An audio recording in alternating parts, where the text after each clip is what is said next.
Something weird is happening in the world right now. On February 24th, 2022, Russia invaded Ukraine. If you take Vladimir Putin at his word, and I know that's difficult to do, Russia did this because Ukraine might have joined NATO otherwise, and Russia has a core interest in limiting NATO expansion. Yet on May 12th, Finland's prime minister and president announced their intent to join NATO, precisely because Russia invaded Ukraine. And just 4 days later, Sweden made the same announcement. Russia's alleged worst nightmare, NATO encirclement, is coming to fruition. How could this have backfired for Putin so badly? To understand what is going on here, it will help to go back in time. On April 7th, 1954, President Dwight D. Eisenhower introduced what became one of the defining policies of the Cold War era.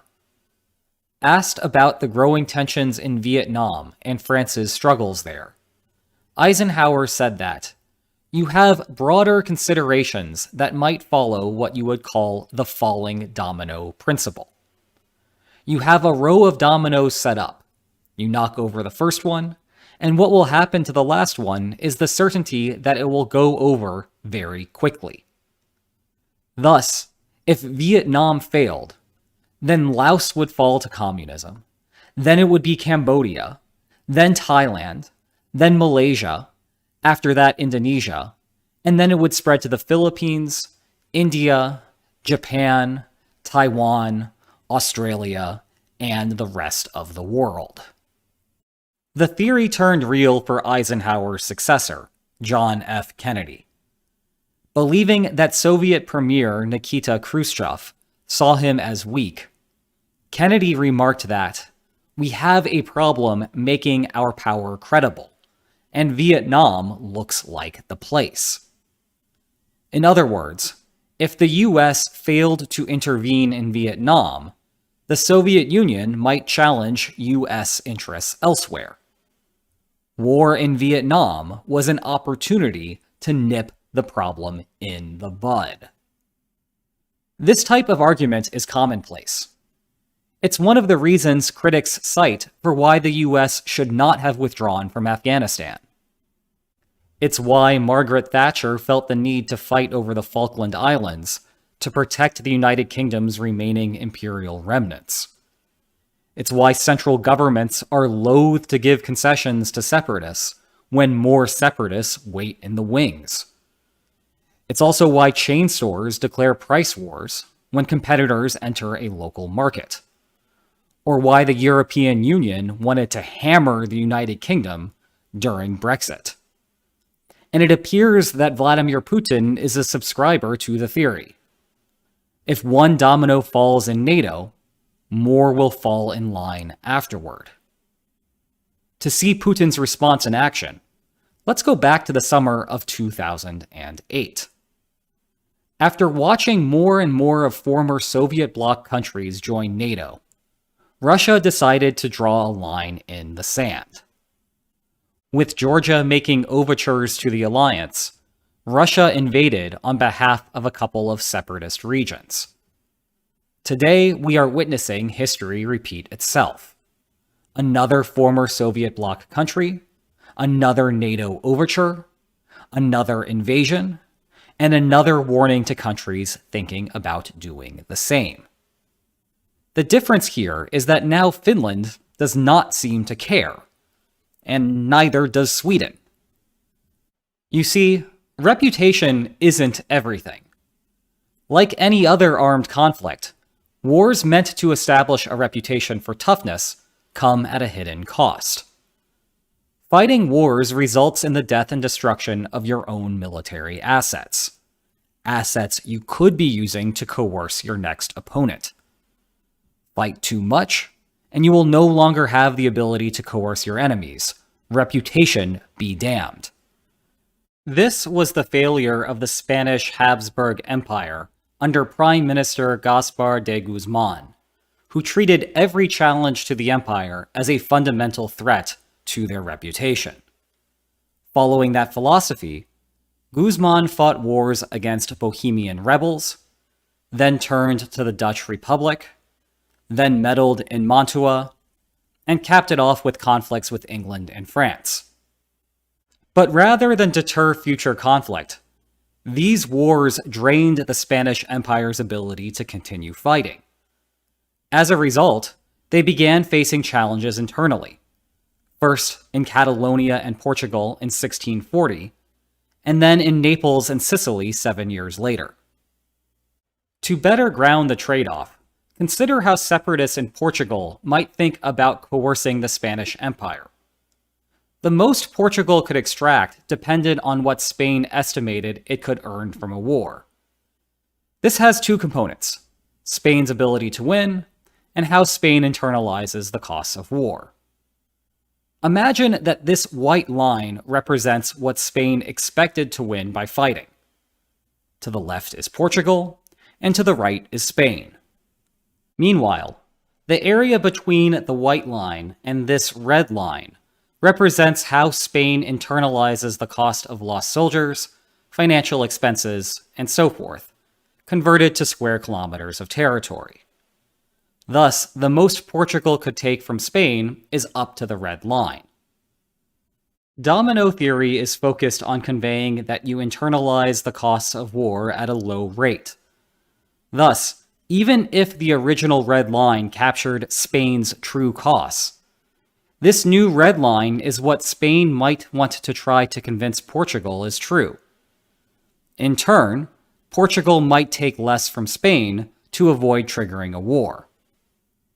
But fighting to convey resolve also reduces your ability to win future wars, which shifts the red line back towards Spain. If the power loss is bigger than the reputational benefit, then you shouldn't fight. This is the strategy that Great Britain adopted toward the end of the 19th century. In 1895, Venezuela and Great Britain got into a dispute over an area with gold deposits. The United States, under Grover Cleveland, demanded that Britain respect the original 1835 border or face an intervention. Britain complied. The reason was that Britain wanted to reserve their military strength for more important matters. 3 years later, those important matters surfaced. France challenged Britain over Fashoda, an important strategic position along the Nile River. Britain stood firm, something that would have been difficult to do if it were also fighting a war in the Americas. France backed down. Indeed, once you factor in for the potential loss of power, it's possible that even the most resolved types of a state would not want to fight. That way, they save their strength for the more important battle. In that case, less resolved states can stay out while still maintaining face. After all, doing so mimics what the most resolved types would have done on their own. And that takes us to Putin's miscalculation today. Putin thought he could bully Ukraine and send a message to the rest of the world. Any other potential NATO partners could look at Georgia in 2008 or Ukraine right now and conclude that pivoting toward NATO is just not worth the trouble. Except the war has proven to be a strategic nightmare. The Kyiv feint failed to bait Ukraine into making itself vulnerable elsewhere in the country. Russia has made small gains in the east and built a land bridge to Crimea, but now they are facing Ukrainian counterattacks. With trouble managing their supply lines, it is unclear whether Russia will be able to maintain those gains for the long term. Putin's message has been sent loud and clear. He does not want more states joining NATO, and he is willing to pay a high price to stop it. Classic domino theory stuff. But the mess in Ukraine appears to be gaining shades of the Soviet war in Afghanistan from the 1980s. Putin might not want Finland to join NATO, but the invasion of Ukraine has been draining enough that there may be little that Russia can do to counteract it. Except perhaps turn off Finland's lights. But that's not much of a deterrent. There is a second problem that should keep Putin up at night, though it will be a while before we can observe how much it might affect Russia. At the end of World War II, the United States knew that its marriage of convenience with the Soviet Union was going to come to an end. They also knew that the Soviet Union was working on a nuclear weapon. If ever there was a time to eliminate Stalin, this was it. But there just wasn't any domestic interest in fighting back-to-back conflicts. Harry Truman wanted to keep the US war ready, but his policies got the Democratic Party smoked in the 1946 elections.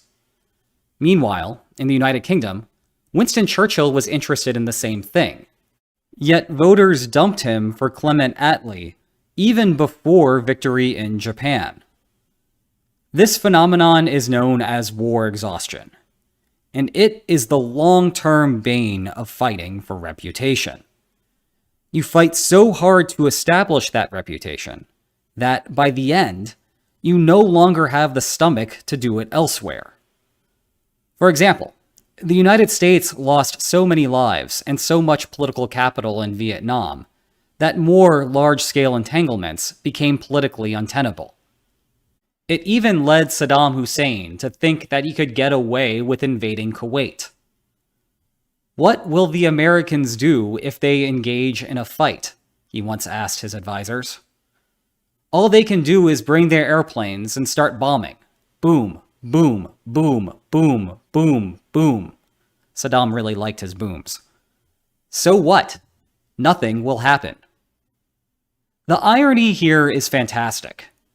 The US fought a war in Vietnam to establish a reputation that might deter future challengers. Yet the fighting in Vietnam directly caused deterrence failure here. Turning back to today, if the war lasts indefinitely, it's possible Russian citizens will lose their willingness to continue in foreign entanglements, regardless of the country's capacity to do so. That's basically how the Soviet war in Afghanistan ended. At that point, the NATO floodgates will only open up further. It's not just Finland, it's not just Sweden, but it's also potentially Georgia and Ukraine, and seemingly less likely countries like Austria or Moldova. In short, fighting to build a reputation comes with some underappreciated downside risks, as Putin is currently learning. I hope you enjoyed this video, and if you did, please like, share, and subscribe, and I will see you next time. Take care.